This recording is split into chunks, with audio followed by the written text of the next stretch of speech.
Hello and welcome to Outlaw Bookseller with me, Steve Andrews, writer, collector, bookseller. Let me tell you a bit more about that. First of all, I've been a bookseller for 41 years. I'm the author of 100 must-read science fiction novels published by Bloomsbury, J.K. Rowling's publisher, in 2006. You can still get it. Now in its 7th printing, and 100 must-read fantasy novels, which is out of print and hard to find. I've been a science fiction reader for 55 years. Yes, I started very young. And this is a top 10 science fiction books, but it's booktube clickbait titles.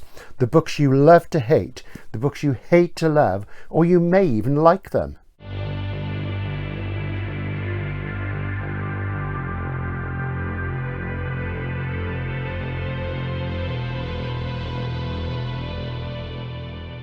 So without any further ado, let's take a deep dive into your potential TBR, some of which you may DNF by these GOAT authors. These are the mass market, crowd-pleasing, echo chamber, consensus agreement books which come up in most top 10 science fiction book videos. Alongside each of them, I'm going to recommend an alternative read instead, and more about what this video is actually getting at the end.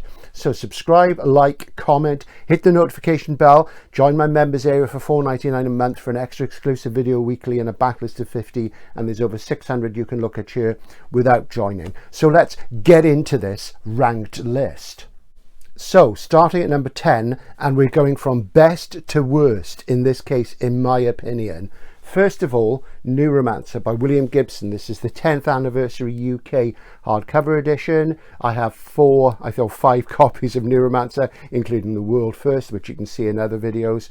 Some people don't like it. It came out in 1984. It's 41 years old. Came out the same time I went into bookselling, and it's as old as I am in that case, in that sense. And some people don't like it. It is, of course, the foundational cyberpunk text. A lot of younger readers struggle with it. A lot of people who are not widely read in more stylistic general fiction struggle with it. But it is really, really important. It created the world we are living in and that we will increasingly live in as time goes on. Is it really objectively that good? Well, of course, nothing is entirely objective. It's all subjective. But my feeling is, for historical reasons alone, this was one of the last great genre SF novels. Nothing has really eclipsed it since it was published, and for historical reasons alone, it's really important. So it belongs in everybody's at least top 25. Am I going to recommend something else? No, I'm not. But what you should do if you haven't read it is read the 3 short stories that connect to it, which precede it, which are in the volume Burning Chrome.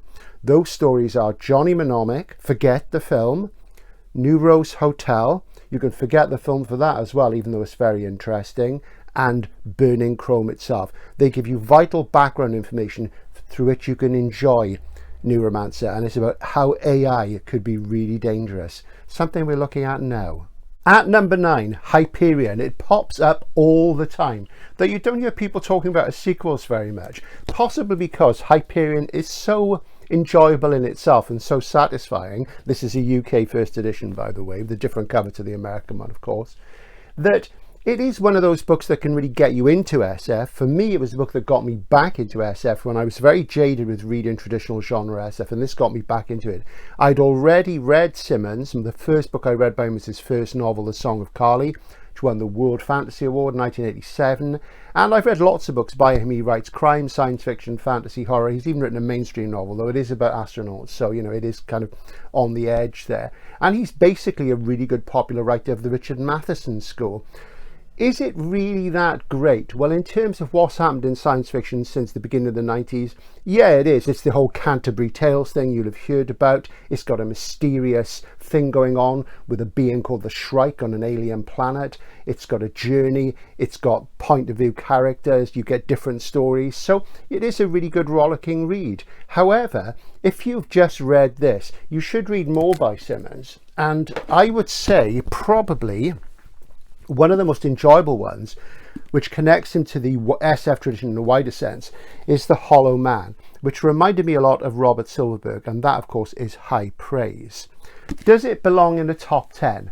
Well, it wouldn't go in my top 10. The thing with this video and the books I'm talking about is that often they're entry-level books and people say they're the best. However, if you stick just within these authors and don't move outward, you will never find your personal best, and that is part of the point. If you read to challenge yourself, you should read science fiction. If the science fiction you're reading is just comforting, it doesn't challenge you, it isn't essentially good science fiction. It's time for you to move on to something more challenging. With a bullet at number 8, we have The Book of the New Sun, and this is where we get into the whole series mentality. I've said it before and I'll say it again, most really good science fiction novels are singletons. They start with a novum, a new thing, which creates a new paradigm, a new world for you to enter. It's a bit strange at first, that's cognitive dissonance. It builds through the story, and at the end you get a new paradigm shift with a conceptual breakthrough when an author will pull off, sometimes in the very last word, the last sentence, the last paragraph, a wonderful new explosion of your consciousness into an even fresher world. The problem with the series mentality is this just spoon feeds you the familiar. However, we are talking about Gene Wolfe here. This is the UK first edition of The Shadow of the Torturer. I have this entire series all in first editions. There is a video on the channel called Should We Burn the Book of the New Sun, a deliberately provocative title, which is ironic and rhetorical.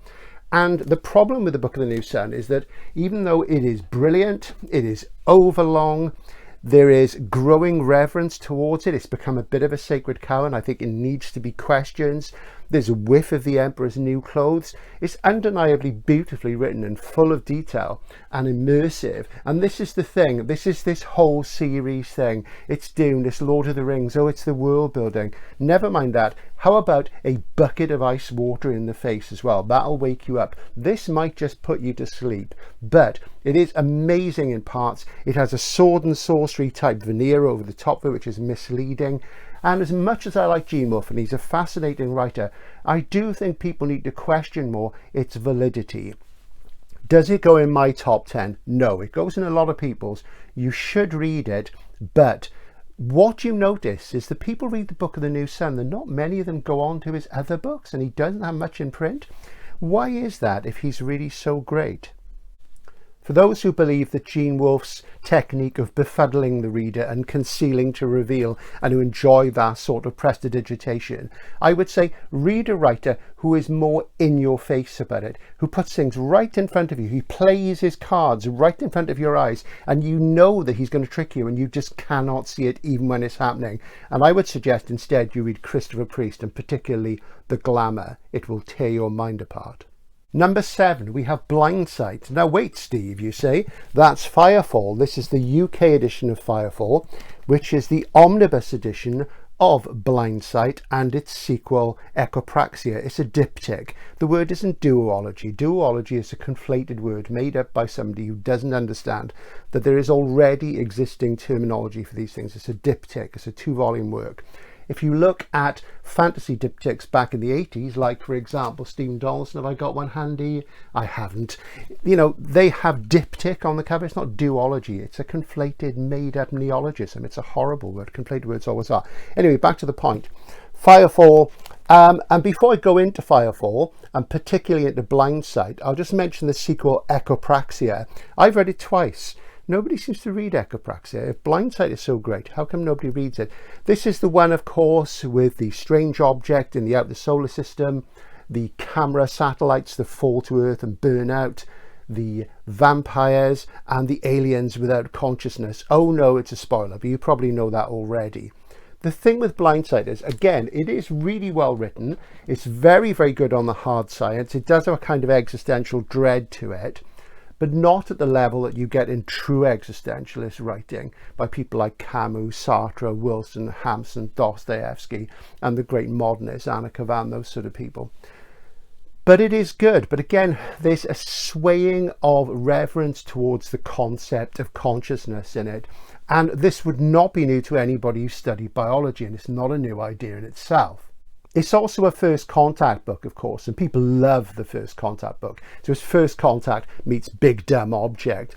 And of course, things like Solaris come up in these lists as well. But I would say if you wanted to read something that was as sophisticated as Blindsight, but which is shorter, punchier, and really grabs you and tautens things, it's the wonderful final novel by Stanislaw Lem, which is Fiasco. I'm not saying that Blindsight's a bad book. I'm just questioning whether you need to go beyond it. And I think you do. And Fiasco is little read and absolutely brilliant. Before we get to number 6, let's pause for reflection for a moment. I'm wearing brown and a Rolling Stones t-shirt. This is symbolic, of course, of the corporate bland out feeling that you get when you're an experienced SF reader and you're confronted with the same old titles again and again and again.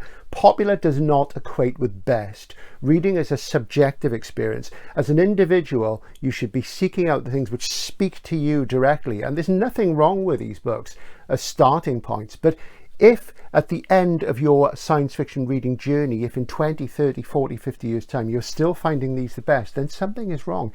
It means you haven't delved deeply enough and you haven't found the things which really speak to you individually, even though of course some of these may do that. So I'm wearing brown to suggest the corporate bland out feeling which arises from these things. You've got to challenge yourself, as I say, and we'll get more to this point at the very end.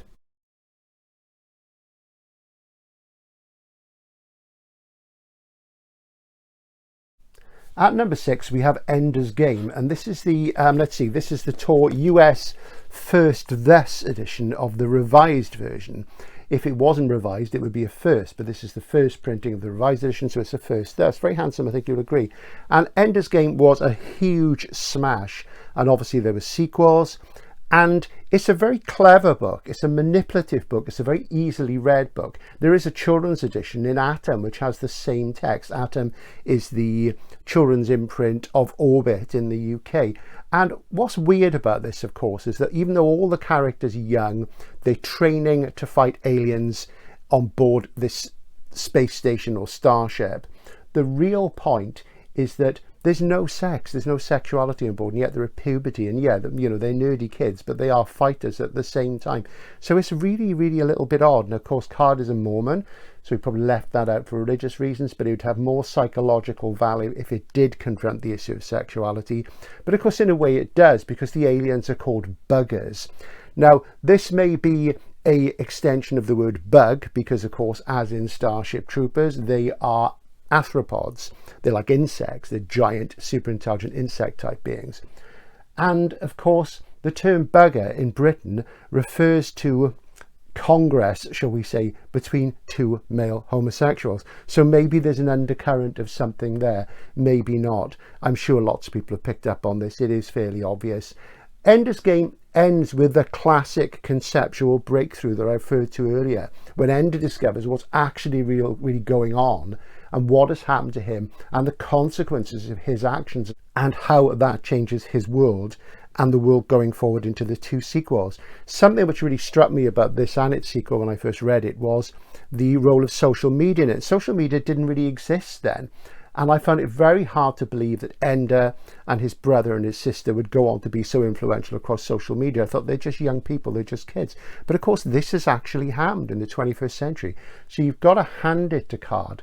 It's not a brilliant work of literature. There is a compelling read, but it is a starting point and not much more than that. There are far better things out there. Number 5 is Anything by Ian M. Banks. Now, Ian M. Banks isn't as famous in the USA as he is in the UK. He's dead, sadly. He started his career in the mid-80s with a mainstream novel with a slight SF conceit to it in the centre called The Wasp Factory. It was hugely entertaining, very popular, quite adolescent in some ways. And then a few years later, he produced this space opera, Consider Phlebas, the first of the culture novels. And what I find is that when you mention science fiction to most people in the UK, they will almost invariably default to Ian M. Banks because he's the one they've read. I personally am not a massive fan of his style. He was a clever guy and he was a nice guy. I met him once. But what he did, and I took this kind of personally, was that when he published this, when this was published by Macmillan, and I remember buying the first edition, which I still had it, it's worth a bomb now.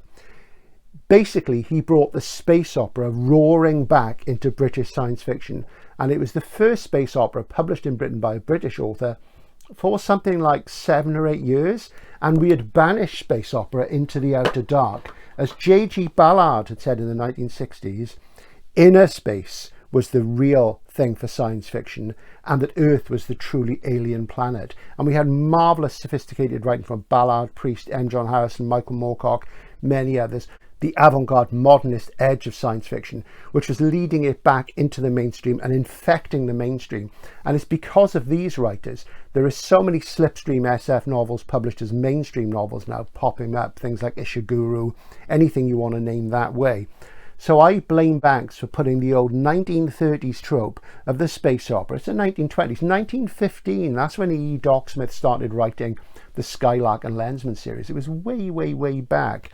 So I'm not a fan of Banks. I find his characters somewhat immature at times. There's an over-reliance on scatology and swearing. And personally, if you want a really good British hard SF space opera type guy, I really recommend Ken MacLeod. This is volume 1 of his Corporation Wars trilogy. And I'm not known for my love of hard SF and space opera, but this is fantastic stuff. Really, really great. So I think if you're hung up on Ian Banks, put him aside and go to Ken MacLeod. They were in school together and they were best friends. What more can I say to that? So Banks for me has a particular tincture that he brought all that stuff roaring back. If you want more context on that, there's a video on my channel called Gene Rats. That's the word gene as in genealogy or genetics, and rats, gene rats, who are the forgotten generation of British SF writers who came up at the same time as Banks. Now, as you see, the podium is empty. Why? Because the next 2 books, I don't have them in the house, and I won't have them in the house. At number 4, Vernor Vinge's A Fire Upon the Deep. So I'll flash a picture up on the screen. The basic idea is that you have a vast universe where there are different zones of space which impose different constraints on their technological development. And there's a slow zone where you can't do fast and light travel. And there's other zones where there's no such restriction. And there's a long dormant and evil power which is accidentally released with devastating consequences. And the only potential sort of countermeasure to this, there's a kind of blight spreading throughout the galaxies, is 2 children marooned on this alien world with these dog type creatures, the Tynes. And they gain intelligence only when they combine in packs. Vinge is making a point about intelligence. Now, he was a mathematician and computer scientist, and really the book of his which seems to have the most impact on scientists is The True Names, which I reviewed on the channel several years ago. The True Names is very slim. There's a Handsome Penguin edition which has about 9 essays about the book before you get to the book. It's an early meta cyberspace novel. It is very, very clever indeed, but when you're reading it, you do feel like you're in some nerdy computer game, like you're in Super Mario Brothers or something. It really doesn't have the ice and noir cool of, say, Neuromancer, and it doesn't have the tongue-in-cheek post-modernity of, you know, the ultimate meta novel Snow Crash, which I personally find quite tiresome, even though Neil's a great guy. So it is one of those ideas things, but writing-wise, as I say, it only just rises about John Varley, and that's really saying something. Incidentally, I'm not just saying these things about these authors to wind people up. I am just telling you what I genuinely think and how I think these are entry-level texts, and that a lot better stuff awaits you out there, as you will discover as you go further into your SF journey. Also, they are boring the way they come up time and time and time again. So when I see a new booktuber doing a top 10 which doesn't sort of go there, for example, the other day Science Fiction Retirement Library did a top 10 and it included Stillicide by Cunnan Jones, who's a Welsh writer of mainstream novels. And while I personally didn't like Stillicide, it was really refreshing to see something different and subjective in there, something which really appealed to him. So I would like to see more of that in best videos, not just the obvious stuff. So it's always a joy when that comes up. And think about things you haven't read. There's so much to explore, and there's lots you can read and watch to get up to speed and try different things. So number 3, The Children of Time by Adrian Tchaikovsky. Again, I don't have it in the house. I read it when it first came out. Adrian's problem to me seems that he writes too many books too fast, and they're rarely as good as they could be. The odd one is fantastic, but there's a lot of very routine ones. And I guess he's making hay while the sun shines. He's a heck of a nice chap. I did an event with him in a bookshop last year. No sort of personal sort of slight on him at all. But no one seems to read his other stuff beyond Children of Time.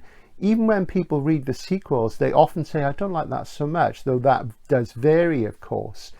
It does have the whole thing about pantropy, which James Blish worked with in The Seedling Stars, which is a great little collection from many years ago, where life is seeded across the universe, and there's double thread going on there. There's the spider evolution on a seeded planet, which people seem to love. I personally found it really tedious.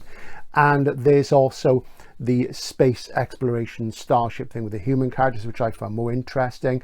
But I would say if I was going to read something like that and recommend something, I would go with George Zabrowski's Cave of Stars instead, which is much, much more interesting and far better written in my view. So for me, Children of Time is just Blish's story, surface tension all over again, but less interesting, less inventive, and, you know, much, much too long. However, what I will say is a book I really love by Adrian. It's one of my favourite science fiction novels this century is Dogs of War. This is the UK first edition, which is fantastic. Arguably, it's influenced by Grant Morrison's We Three. Arguably, it's influenced by The Island of Dr. Moreau. None of those are bad things, possibly influenced even by A Boy and His Dog by Harlan Ellison. But this is a fantastic book with a real moral message and some of his finest prose and most insightful character studies. I can't praise it highly enough. So if you've read Children of Time, put it aside, read this instead. It's much, much, much better. Fantastic novel. At number 2, another book I will not have in the house. Again, I had it, but when I was reading it, I found it so badly written in terms of its grammar and syntax that I picked up a pen and I started producing my own edit. And yes, I know it's a translated book, but even Chinese readers themselves have come out and made videos and said, this is badly written even in Chinese. You couldn't polish it anymore. The ideas are supposedly what's great. The dark forest. You know, that was already a thing in science anyway, and it's been a thing in science fiction for a long time. How long have we had alien invasion novels? How many times has Earth been invaded in films and books and TV series because, oh, we've suddenly sent these signals out there and they've noticed us? It's not a new idea and it's not a bright idea. I recall reading my first book by him, which was, let me see, is it The Wandering Earth? And instantly I thought, this is like something from a 1930s pulp magazine. It was at that level in terms of literary sophistication when Worlds Collide came to mind. And that's a terrible book, even though it's a fantastic little film in the 50s. So Lou really, and maybe I'm mispronouncing it, I apologize if I am, but I'm not Chinese, I'm Welsh. The whole thing is that if you want ideas, there are better things out there. Everybody talks about philosophy in science fiction and, you know, a philosophical science fiction novel. All science fiction novels are philosophical by default. It's just a question of how philosophical they are. If you want to read a science fiction novel that really goes into philosophy, it goes into Kant's philosophy, read the amazing The Thing Itself by Adam Roberts, Britain's finest living genre fiction SF writer. I mean, M. John Harrison is a better writer. Michael Moorcock has a bigger oeuvre. But in terms of consistency and frequency these days, Adam is the man. He really knows his stuff. Brilliant and also very funny as well. So we're finally at number 1, and it can only be one choice. Now, as I said, this is a ranked list. So from best to worst. So arguably this is the worst book here. And I'm not saying it's the worst book. I'm just saying it's the book which actually comes up in every video you can name pretty much. Everybody seems to love it. And it's one of those things when people talk about a book over and over again and it becomes canonical. And you get these videos by people who are doing mainstream literature. When they talk about canonical science fiction and fantasy, they go for the stuff that's popular. They're actually not very well read at all. They come up with Lord of the Rings. They come up with Dune. And I guess I'm just bored with Dune and the fuss about it and people making a big fuss about it. I only have 4 copies. I've got this Golax Masterworks First Thus. I've got my original NEL paperback. I have the current paperback. I've got a Folio Society edition. So you see, it's not that I dislike Dune. It's just that I'm bored with it.